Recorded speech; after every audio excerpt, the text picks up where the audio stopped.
Olá, meus queridos, voltamos aqui mais uma vez para falarmos sobre um outro assunto agora, também ligado à língua portuguesa, é claro, mas desta vez a ramificação que leva à redação. Como preparar uma boa redação, o que fazer, o que escrever, sobre o que defender, sobre o que refutar, mas para que eu consiga chegar até estes pontos que eu apresentei, primeiro se precisa fazer uma interpretação daquilo que eu estou lendo. E hoje nós vamos falar exatamente isso. Interpretação de texto para um programa, ou a seleção, ou você que é aluno de fato, ou está buscando informações sobre a universidade para todos. Interpretação de textos. Não vou falar aqui de texto a texto, não é minha intenção. Eu irei trazer apenas algumas dicas, alguns tópicos fundamentais para que a gente possa, de fato, saber se desenvolver quando nos depararmos com alguns textos. Primeira coisa que eu gostaria de destacar é a leitura. Eu não consigo interpretar um texto se eu não ler. Então, preciso dedicar aí a uma leitura completa, procurando ter uma visão geral sobre o assunto. Então, eu não vou pegar uma obra e ler apenas a introdução, saltar o desenvolvimento ou os desenvolvimentos e ir diretamente à conclusão. Ou apenas ler o primeiro capítulo e depois ler a contracapa do livro apresentando assim a síntese dele. Não é assim que eu tenho uma interpretação ou uma visão geral sobre o texto. O segundo ponto que eu gostaria de destacar também, que eu trouxe para nós, é se encontrar alguma palavra desconhecida, não interrompa a leitura, não pare de ler porque você encontrou uma palavra que não faz parte da sua pragmática. Não pare, não interrompa a leitura se você encontrou uma palavra que não faça parte do seu dicionário. Então, continue a leitura até o fim, para que você assim consiga, de fato, compreender a obra por um todo. Grife essa palavra apenas para você voltar depois. Volte ao texto, portando um dicionário, e aí você vai entender agora, buscar, pesquisar o que de fato aquela palavra significa. Terceiro ponto que eu destaco é você fazer uma leitura boa, ler bem, ler profundamente, ler o texto pelo menos 2, 3 ou 4 vezes. Eu chamo dessas leituras de leituras de fixação. A primeira leitura é para você conhecer o assunto.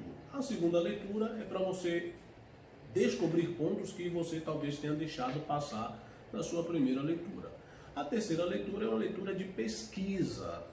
Você vai pesquisar palavras, pesquisar alguma situação da qual você não tinha familiaridade. E a quarta leitura é a leitura crítica. A partir da quarta leitura você vai conseguir perceber pontos dos quais você vai poder discordar de uma forma muito baseada, muito mais acadêmica do que apenas discordar por discordar, ou concordar em determinados pontos, ou até mesmo com a obra toda, porque agora você, na sua criticidade, você já consegue perceber os pontos que estão talvez intrínsecos nas conjunturas da escrita. O quarto ponto que eu apresento como uma dica para quem está buscando interpretar um texto e aproveitar disso nos exames que existem por aí vestibulares, é ler com perspicácia, com sutileza, com malícia nas entrelinhas. Não apenas ler o verso pelo verso. Você precisa ler o texto dentro de um contexto para depois não criar um pretexto dizendo que entendeu a obra. Então, corte o texto, buscando sempre nas entrelinhas informações para que você não tenha pretexto para discordar sem fundamento. O quinto ponto que eu destaco, fundamental também para quem está buscando aí criar uma redação de uma forma muito mais satisfatória, é voltar ao texto tantas vezes que for preciso. Se eu tenho dúvida, eu fiz a primeira leitura e aí eu tive dúvida, eu não vou interromper. Eu vou grifar este espaço, vou colocar um asterisco, eu vou fazer de alguma forma uma marcação naquela página para que depois que eu fizer a primeira leitura, eu volte àquele determinado ponto quantas vezes for necessário, até que eu possa compreender. Se aquele ponto que eu destaquei não foi suficientemente satisfatório para que eu pudesse ter uma resposta à minha inquietação, aí eu vou pegar aquele trecho, vou fazer uma pesquisa em uma outra obra com outros autores falando sobre aquela obra da qual estou lendo, para que eu possa fortalecer a minha ideia e o meu pensamento e contrapor ou não ao ponto do qual eu estou destacando. Uma sexta dica que eu trago é não permitir que prevaleçam sobre a ideia do autor as suas. Você não está lendo uma obra à primeira vista para ser o crítico desta obra. Você está lendo porque foi indicado por alguém, você está interessado em fazer a leitura de uma forma muito mais plausível, muito mais interessante, e aí você quer colocar sobre a obra do autor as suas ideias. Se você faz isso, meu querido, minha querida, você já está colocando-se em um campo do qual o seu desenvolvimento textual ele vai trazer alguns contrapontos que podem levar você ou não ao fracasso.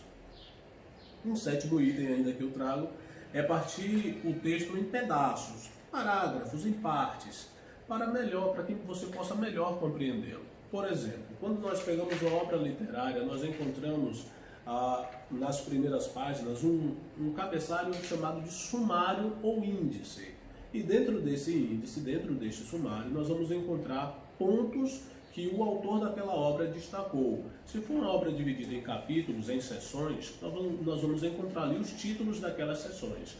E isso ajuda para que nós possamos compreender a obra. E quando a gente consegue ligar todas as seções, a gente consegue, de fato, encontrar qual é a pretensão do autor com aquela determinada literatura. Um outro ponto que eu destaco também é centralizar cada questão ao pedaço, ao parágrafo ou à parte do texto correspondente. Foi exatamente o que eu disse ainda há pouco. A partir dessas fragmentações eu consigo unir e formar um todo, assim obtendo qual é a ideia central, já que alguns professores, quando trabalham com textos em sala de aula, eles sempre trazem essa pergunta, né? Qual a ideia do autor? Qual o pensamento do autor? E às vezes, quando eu faço apenas uma leitura superficial, eu não consigo dizer qual a ideia do autor e eu começo agora a criar palpites, hipóteses. E não é assim que funciona. Nós, que trabalhamos com língua portuguesa, com redação, precisamos ser autênticos, exatos. Seja na exatidão que leva para uma aceitação ou na exatidão que leve para a negação. Você leu? Não. Então isso é uma exatidão de negação. Mas se você leu e está familiarizado com o texto, vai ser muito fácil você descobrir qual é a ideia principal daquele texto, daquele autor.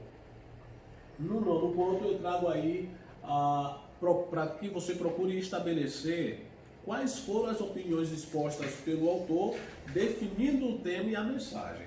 Então, só consigo fazer o que está proposto nesse ponto 9 se eu conseguir exercitar exatamente o ponto 7 e o ponto 8. Se eu consigo fragmentar o texto, unindo as partes para que eu forme um todo, aí eu vou conseguir identificar na leitura a parte central, que é a mensagem, o tema, que é o eixo do qual aquela mensagem foi tirada, e isso é o que as propostas que o autor apresenta.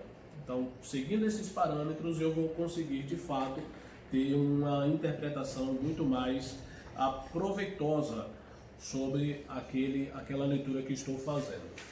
O 10º ponto que eu gostaria de falar, que o autor ele defende sempre ideia, e você deve perceber quais as ideias que estão sendo ali defendidas pelo autor.